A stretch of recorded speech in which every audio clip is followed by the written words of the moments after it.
நாங்கலாம் தியேட்டருக்கு போய் தலைய காட்டியே ரொம்ப நாள் ஆச்சுங்க. ஜெர்மனி போனதுக்கப்புறமா அந்த தியேட்டருக்கு போய் படம் பார்க்கணும் அப்படிங்கிற ஹேபிட்டே மறந்து போச்சு.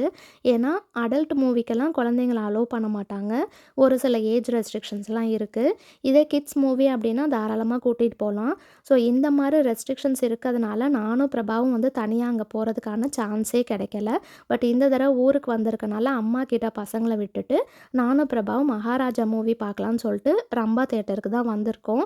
அண்ட் மூவிக்கு வரணுங்கிறதுக்காகவே மத்தியானம் நிலனா தூங்க வைக்காம பார்த்துக்கிட்டோம். ஏன்னா, அப்பதான் நைட் கொஞ்ச நேரம் தூங்குவான். இல்லைன்னா என்ன ரொம்ப தேடிட்டே இருப்பான். அண்ட் இன்னொன்னு யாருக்கெல்லாம் தியேட்டர் பாப்கார்ன் ரொம்ப பிடிக்கும்னு சொல்லுங்க. எனக்கு ரொம்ப ரொம்ப பிடிக்கும். அண்ட் படத்த பத்தி சொல்லணும்னா ரொம்ப நல்லா இருந்துச்சுங்க. எங்களுக்கு பயங்கரமா பிடிச்சிச்சுன்னு தான் சொல்லணும். அண்ட் இந்நேரத்துக்கு நெறைய பேர் வந்து மூவி பார்த்துருப்பீங்க. யாரெல்லாம் விஜய் சேதுபதி ஃபேன் அப்படின்னு சொல்லிட்டு கமெண்ட் பண்ணுங்க. ஒரு சூப்பரான படம் பார்த்த திருப்தியோட நானும் பிரபாவும் நைட் லாங் டிரைவ் போயிட்டு வீட்டுக்கு போயாச்சு.